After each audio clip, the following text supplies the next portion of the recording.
Hey guys, this is going to be the first lecture of Chapter 1. Chapter 1 discusses, as you see up here on the slide, the foundations of government. And what do I mean by that? We're going to be looking at what is a government, like literally, what is the definition of government? We're going to be looking at how did governments develop? We're going to be looking at different types of governments in Section 2, like monarchies and dictatorships and democracies.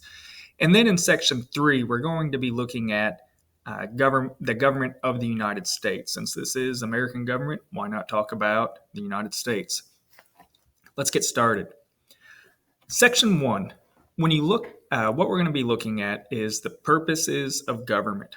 These four items here, these are going to be discussion questions or discussion topics. If we look at these main ideas, government is the formal structures and institutions through which decisions are made for a body of people. Most governments today exercise power within the context of a state. Governments function to ensure national security, maintaining order, resolving conflict, providing services, and providing for the public good. And then many theories have been put forth to explain why governments exist and the source of government's authority. So when we have a discussion on this section, we may be talking about what is a state right here? What is a state? Or what are the functions of government? And what do I mean when I say maintain order? And then what are the theories? We're going to be looking at the social contract theory or the force theory. And in our discussions, you should know what the different theories are. You should know the definition of a state. You should know the functions of government so you can be ready to participate. But these four things are important. These are the main ideas. You should know these things and know the different aspects about them, like definitions, etc. So, what is government? Government is made up of the formal institutions and processes through which decisions are made for a group of people. That sounds complicated, but it's just everything, buildings, legislatures, the different levels of government through which decisions are made for a group of people. You can look at the national government, state governments, city governments, like city council.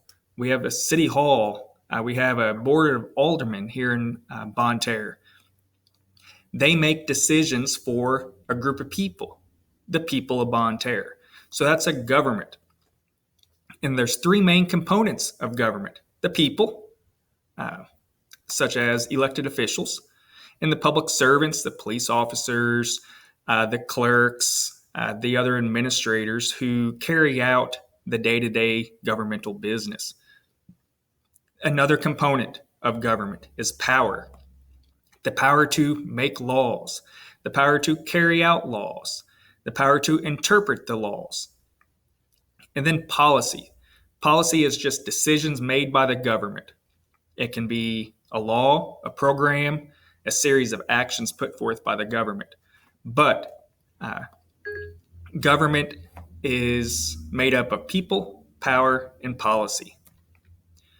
Now we're going to be turning towards a state. And when I say state, I'm not referring to states within the United States, like Missouri or Iowa or Kansas or Texas. When I say state, I'm referring to a nation. So sometimes you'll hear me say a nation state, just to be a little more clear on what I'm talking about. A state is a political unit with the power to carry out and make laws over a group of people living within a clearly defined territory. And down below, I have the four different characteristics of a state. And you can bet that we're going to talk about this in one of our discussions. But in order to have a state, you must have these four things. You must have a population.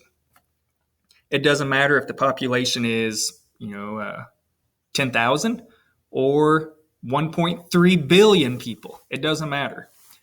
A second characteristic of a state is territory. You have to have a border. You have to have a clearly recognizable boundary. You have to have some sort of government, and this government must be recognized by the people and by other nation states. But the most important thing that a state must have is sovereignty. Sovereignty is the supreme power to act within its territory. What I mean by that is they have the final say over everything within their borders or within their territory. Supreme power to act. Supreme up at the top. This is the biggie, and this is what separates Missouri from Mexico. When you think about it, let's take Mexico for an example. Mexico has a population. They have territory. We know where Mexico is. It's down south. They have a government that's set up very similar to our government, and they have sovereignty. Let's look at Missouri. We have a population, over 6 million, less than 7 million. We have a territory, clearly defined borders. We have a government, but we don't have sovereignty. We don't have the final say over everything that goes on within our country or within our borders. Who does? The federal government. So we are here, but the federal government is up here. We don't have sovereignty. So what we say isn't always the final say. And so Missouri is not a nation state, but Mexico is. Here's a chart that just breaks it down a little differently. You can pause this and read it if you want, but it's what I just discussed. How did we get a government? There's different theories on the origins of the state. And you can see here with this chart that there's a few different theories. First one is the force theory as to how a nation state developed. And basically, force theory is what it sounds like. I am taking over this land and you will obey me. Period. Force. They've done it by force. They took it over. Another theory is the divine right of kings. You've learned about this in world history. God put me here on earth to rule over you, so you must obey me. There's an evolutionary theory, which over time, primitive families had a head of household, and then it grew and morphed from there. And then we have the social contract theory, where a group of people come together within a border, give up some of their rights to form of government to protect the people within that state. So once again, you can pause this, read over it again, but these are the 4 historical theories on the origins of a state. So we know what a government is. We looked at the definition. We've looked at the definition of a state and the characteristics of a state. We looked at how states came about, or how governments came about with these different theories. Now let's look at the functions of government. What's the purpose of government? First one, protect us. Ensure national security. That above all is the most important thing, or the most important job of a government, to protect us. You see A, B, and C. These are just, they go into a little bit more detail about national security, guarding its territory against external threats, maintaining an army, maintaining good relations with other nations, having allies, or creating an alliance. Another function of government is maintaining order. So law and order, protecting our rights, protecting our property, protecting our lives, having a clear set of rules that determines what is acceptable in our nation and what is not. And then you have to have some way to punish the wrongdoers. So you did something wrong, you violated this law, you will go to jail. And that maintains order. Imagine if we didn't have laws. Think about it. There wouldn't be order. It'd be chaos. A couple other functions of government or responsibilities of government: resolving conflict. Sometimes it may use intimidation and force. Sometimes, or a lot of times, it uses the justice system, the courts, to resolve conflict. Providing services. Think about everything that the government does for us, either the national government, state, or local governments. Provide us with clean water. We have parks and streets and roads and highways. We have Medicare and Medicaid. We have public education. We have public housing and public assistance. We have the mail service. All of these things are services that the government provides to us, the people. And then the government must provide for the public good. What the heck does public good mean? Well, it depends. It depends on what you think it is, and it depends what time period we're in. And over time, the idea or the definitions of public and public good have changed. Back in the 1800s and all the way up until the 1930s, we didn't have Social Security. You basically had to work until you died, save up money on your own if you wanted to retire. But now, over time, we said, hey, we need to take care of senior citizens. And that is for the public good. Right here is just a quick chart that summarizes these 5 different functions of government. You can pause it, read over it. Last topic of the section. We're going to look at the different theories of rule. There are different ways in which governments rule over its people. Some of them we find acceptable. Some of them we don't find acceptable, like North Korea. We don't believe that Kim Jong-un rules over his people in an acceptable manner. The rulers have to be legitimate. What do I mean by that? What's legit or legitimacy? It is right and proper. People acknowledge that ruler as being lawful. We accept the outcome of elections. Whether we like the person or not, we accept them. And so that's the rulers have to be legitimate. They have to be accepted by the people. That's one. Another theory of rule is the divine right, which we talked about just a minute ago. God put me here on earth to rule over you. The Europe in the Middle Ages, China, Egypt, the Incans, the Roman Empire, Japan up until the 1900s. They had different forms of divine right, that the ruler is chosen by God or by a God. We have the idea of natural law and natural rights, that it is just a system of rules that we have. And natural law binds the citizens and the rulers, and that all people have natural rights, God-given rights, human rights, whatever you want to call it, that everybody has these rights simply because they are human. We could go back to Aristotle, Augustine, Thomas Aquinas. They all promoted this idea. The last topic, or the last theory, is the social contract theory. This is just an introduction. We will be getting into this later in this chapter, but we will hit it hard in chapter 2. The social contract theory is when governments are formed, when people agree to come together and submit to a state, submit to a government. In return, that government protects us. Government is legitimate only so long as the power is given to the state. The people must willingly give up their rights, some of their rights, in exchange for protection. The people have to willingly do this. And that's what makes governments legitimate. We, as Americans, give up some of our rights in exchange for the government protecting us. We accept that.